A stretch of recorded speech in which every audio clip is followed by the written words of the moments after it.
Are you struggling with managing your neuroimmune condition? Have you not come across anyone else diagnosed with the same condition you have? Do your friends and family not understand what you are going through and how they can help? If so, this video is just for you. I'm Scott from Myelitis, and in this video I will walk you through what a support group is and how they can help you, the common misconceptions about support groups, and what benefits you can get from joining them. So what is a support group? A support group is a collection of people who are facing similar issues and problems, such as being diagnosed with the same condition.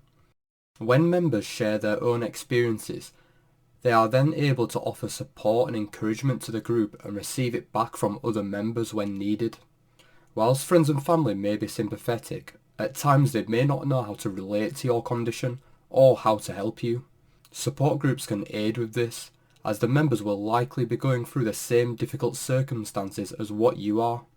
A lot of people find it helpful to talk to others to realise that they are not alone and that their feelings are normal.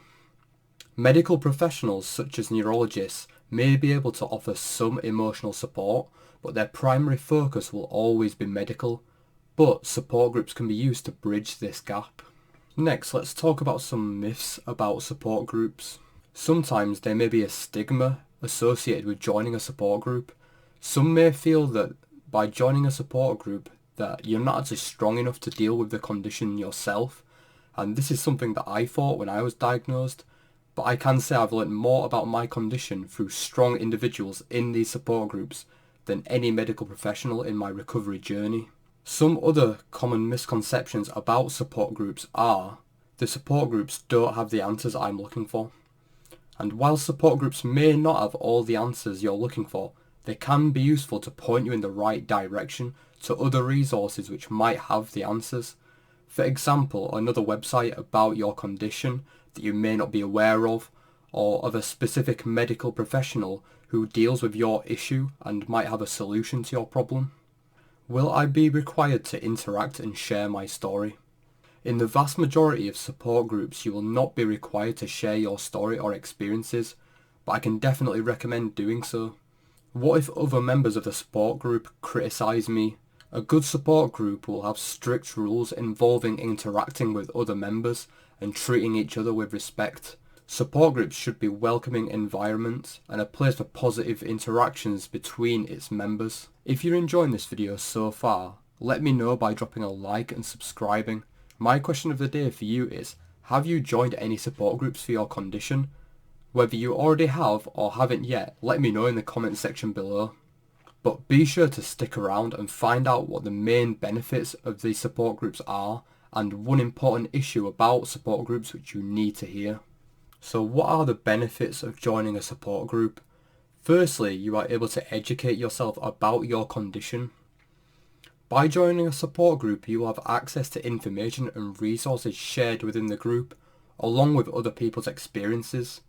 And you can learn from other people's experiences that may be very different to yours and what you went through with the condition. For example, with me, I was diagnosed with MOGAD antibody disease, and my presentation was transverse myelitis, which means inflammation of the spinal cord. At the worst of my condition, I was unable to walk and had little strength and sensation in the lower part of my body. But the most common presentation for MOGAD antibody disease is actually inflammation of the optic nerve, also known as optic neuritis. The symptoms of someone with transverse myelitis is very different to the symptoms of someone with optic neuritis, and if it wasn't for these support groups, I would have never have learned of people's experiences with optic neuritis as a result of MOGAD antibody disease.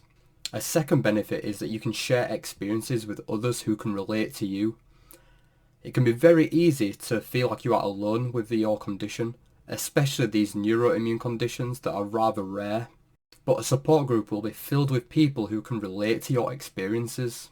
Having access to people who can relate to what you've gone through means a lot. I still haven't met anyone in person who is diagnosed with MOGAD antibody disease just like me.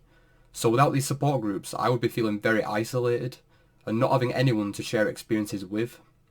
Another benefit of support groups is that you are able to generate advocacy for your condition. Many charities involved in neuroimmune conditions are active in support groups, and joining the support groups gives you the best opportunity to hear about any events which are happening, so that you can get involved and help generate advocacy for the condition. Support groups can also help improve your emotional well-being and help you maintain a sense of hope. Positive stories and news are often shared on support groups, including any research papers, potentially about new treatments and how they could affect you in the future. There are often plenty of people who share this information to others of the group, and that helps maintain a sense of hope, even for those who don't feel like they will improve. Another benefit of support groups is the opportunity to help others. For example, there may be someone all the way on the other side of the world who is struggling with one aspect of their condition, and maybe you have a really good solution to it. So when they go asking for advice on the support group, you're able to tell them exactly what you do and help make a difference to their lives. Helping someone else who is struggling with their condition is very satisfying, and it's one of the main reasons why I started my myelitis. A word of caution about support groups is that with neuroimmune conditions, it is important to remember that everyone is different. Someone else's experience may not apply to your particular situation. For example, 2 patients diagnosed with transverse myelitis may have inflammation in the same segments of the spinal cord, but that doesn't mean to say that they have the same symptoms. It's not to say that someone else's advice may not be relevant to you, but just bear this in mind. Many things that you read or hear about in support groups will be personal opinions, although the way that they are expressed may suggest that they are a fact.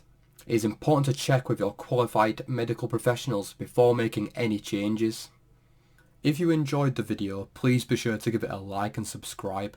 And if you are looking for a support group for MOG antibody disease or transverse myelitis, then check out these videos here.